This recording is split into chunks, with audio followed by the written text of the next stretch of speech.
Hello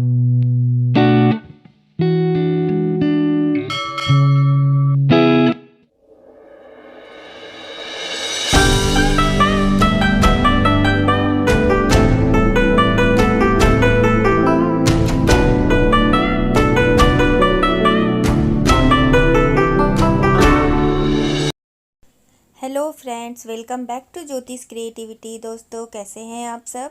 आशा करती हूँ कि बहुत ही अच्छे से होंगे। अपना और अपने गार्डन का खूब ख्याल रख रहे होंगे।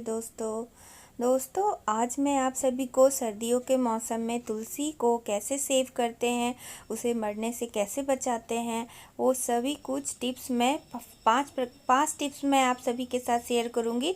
तो वीडियो बड़े ध्यान से देखना और वन बाय वन सारे इम्पोर्टेंट टॉपिक को आप लोग फॉलो करना। सबसे फर्स्ट दोस्तों, हमें तुलसी के पौधे को बचाने के लिए सबसे पहले हमें ओवर वाटरिंग नहीं करनी है, ना ही अंडर वाटरिंग करनी है, क्योंकि पौधा कोई भी इरेगुलरिटी से बहुत ज़्यादा ख़राब होता है। और विंटर में ओवर वाटरिंग तो बिल्कुल भी नहीं करना है। इस तरह से हमें वाटरिंग का चेक कर कर देना है, वाटरिंग का ध्यान रखना है। दोस्तों, तुलसी कई प्रकार के होते हैं। ये देखिए, ये रामा तुलसी है, और रामा तुलसी और श्यामा तुलसी दो प्रकार की तुलसी होती है। राम तुलसी, श्याम तुलसी या रामा तुलसी या श्यामा तुलसी भी इसे कहते हैं। तो दोनों ही बहुत ही अच्छी होती है, और कई प्रकार के तुलसी होते हैं। वन तुलसी भी एक प्रकार का होता है, लेकिन घरों में प्रमुखता लोग राम तुलसी या श्याम तुलसी को ही रखते हैं। बाकी के तुलसी को भी कहीं कहीं लोग शौकिया तौर पर रखते हैं। दोस्तों, दूसरा टिप्स मैं यही देना चाहूँगी कि ये जो जितने भी मंजर आप देख रहे हैं, इसमें इसको तुलसी के पौधे पर नहीं रखना है हमें, क्योंकि कहीं ना कहीं ये एफिड्स, कीड़ पतंगों को अट्रैक्ट करते हैं और इस तरह से लीफ को वो खा जाते हैं। और पहले वो इसके सीड्स यानी मंजर पर अपना घर बनाते हैं, इन्हीं मंजरों पर अपना घर बना लेते हैं, और फिर इसी के सहारे वो लीफ तक और धीरे धीरे रूट तक पहुंच जाते हैं और पूरे पौधे को ख़त्म कर देते हैं। तो हमें इस जो मंजर है, तुलसी के जो सीड्स हैं, वो तुलसी माता के सर पर नहीं रहने देना है। और पुराणों में भी इसकी व्याख्या की गई है। काफ़ी ऑस्पिशियस पौधा होता है कि ये एक प्रकार का तुलसी माता को अपने ऊपर बोझ लगती है, बहुत ही कष्ट होता है तुलसी माता को ये मंजर उनके ऊपर रहने से। तो पूरे पौधे से हमें मंजर को हटा लेना है, और पहले हमें जो पुराने मैच्योर हो चुके मंजर है उसको हटा लेना है, और धीरे धीरे करके फिर जो नए मंजर आ रहे हैं उसको भी हटाना है, और हटाकर पॉट में डाल देना है, जिससे न्यू बेबी प्लांट्स तुलसी के निकल सके।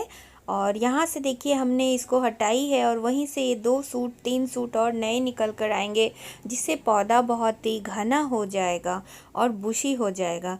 तो पहले हमें मैच्योर मंजर को हटाना है, फिर 1-2 दिन के बाद ये नए नए जो मंजर है उसको हटाना है। एक साथ नहीं हटाना है, क्योंकि जिस प्लांट फिर शौक में जा सकता है। तो धीरे धीरे करके सारा हम लोग को हटा लेना है, और मैं आप सभी से बातें करते करते भी हटा लेती हूँ दोस्तों। और मेरे पौधे में भी काफ़ी मंजर जमा हो गई है, तो मैं इन सभी को सेव करके भी आप सभी इसके सीड को रख सकते हैं। और नंबर 3 में दोस्तों, हमें तुलसी के पौधे को उसके जो मिट्टी है उसको गुड़ाई कर लेना है। अच्छे से गुड़ाई कर कर डिगिंग कर कर उसमें खाद मिला देना है। और हमें कोई, ये बहुत ही शुभ प्लांट होता है, ऑस्पिशियस प्लांट होता है, तो मैं इसमें वर्मी कंपोस्ट ही ऐड करूँगी, और कोई भी केमिकल फर्टिलाइज़र ऐड नहीं करूँगी। ये आपकी चॉइस पर है कि आप किस पर्पस से लगा रहे हैं। और वैसे भी हम लोग तुलसी के पत्ते को कंज्यूम करते हैं, तो कोई भी इनऑर्गेनिक केमिकल हमें नहीं देना चाहिए, और फिर उसमें वाटरिंग कर देना चाहिए, ताकि अच्छे से तुलसी माँ को फर्टिलाइज़र मिल जाए। और दोस्तों, नंबर 4 पर हमें तुलसी के पौधे को सर्दियों से बचाने के लिए इसके ऊपर चुन्नी एक ढक देनी चाहिए। एक सूती कपड़ा भी आप ढक सकते हैं, क्योंकि हमारे पुराणों पर तुलसी विवाह का प्रावधान है, जिससे कि ये जो तुलसी विवाह करते हैं हम लोग तुलसी के पौधे को, तो उसमें एक नियम होता है कि हमें तुलसी माँ को चुन्नी से ढक देना है। और ये नियम इसी कारण बना होगा शायद, कि तुलसी माँ को सर्दियों में जो ओस, पाला, शीत गिरता है, उससे इनकी रक्षा हो सके, क्योंकि ठंड के कारण, शीत पाला गिरने के कारण पूरा प्लांट सूख जाता है और प्लांट सरवाइव नहीं कर पाता है। तो या फिर आप एक प्लास्टिक से भी तुलसी के पौधे को शाम में कवर कर दे पूरे रात भर, और फिर सुबह आकर आप उस प्लास्टिक के कवर को हटा सकते हैं। जैसे कोई भी पुराना पॉली बैग वगैरह रहता है तो उससे हम लोग ढक सकते हैं और फिर सुबह उसे हटा सकते हैं। लेकिन बेहतर यही होता है कि सूती कपड़ा ढक देने से वो अच्छा रहता है।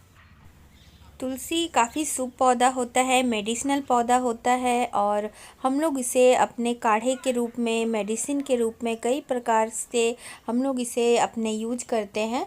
तो इसके ऊपर आप हल्दी, जैसे कभी कीट पतंगे लग जाते हैं तो हम लोग नीम ऑयल का छिड़काव तो कर ही सकते हैं, साथ ही इसे हम लोग हल्दी घोलकर भी इस पौधे पर हम लोग छिड़काव किसी मग्गे की सहायता से कर सकते हैं, या स्प्रेयर से आप हल्दी घोलकर भी दे सकते हैं। लेकिन ध्यान रहे इसको छान लीजिएगा, नहीं तो स्प्रेयर फिर उसमें जाम होने का खतरा रह सकता है, स्प्रेयर ख़राब होने का चांस रहता है। तो हल्दी घोलकर या आप सूखी हल्दी भी इसको छिड़क सकते हैं।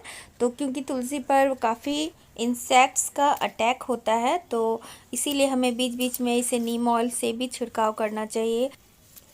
और बराबर अपने पौधे को, नंबर 5वां और लास्ट टिप्स मैं दे रही हूँ, बराबर अपने पौधे को हमें ऐसी जगह प्लेस करनी चाहिए विंटर सीजन में जहाँ इसे प्रॉपर तरीके से सनलाइट मिल पाए।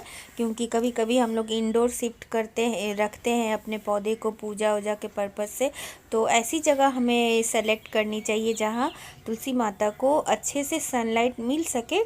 क्योंकि सर्दियों का समय इनके लिए डॉर्मेंट का पीरियड होता है, तो उस तरह से हमें इनकी जगह को ऐसी जगह प्लेस करनी चाहिए कि प्रॉपर इनमें सनलाइट मिल सके दोस्तों।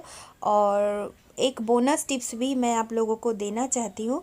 आप इनको कभी कभी शावरिंग कर दें 2-3 दिनों में, लेकिन ठंडे पानी से नहीं। जैसे गर्मियों के दिनों में हम लोग पौधे को ठंडे ठंडे पानी से नहलाते हैं तो पौधे काफ़ी खुश होते हैं, तो उसी प्रकार ठंडे के दिनों में, विंटर में, हमें थोड़ी सी गुनगुनी पानी को जब वो एकदम एकदम लाइट गुनगुनी हो जाए तो वैसे टेम्परेचर वाले पानी से हमें छिड़काव करनी चाहिए, शावरिंग करनी चाहिए तुलसी के पौधे को, जिससे ये काफ़ी स्वस्थ रहे और सर्दियों में अच्छे से हमारे साथ बने रहें, ताकि हम लोग काढ़े का, चाय का आनंद उठा सकें।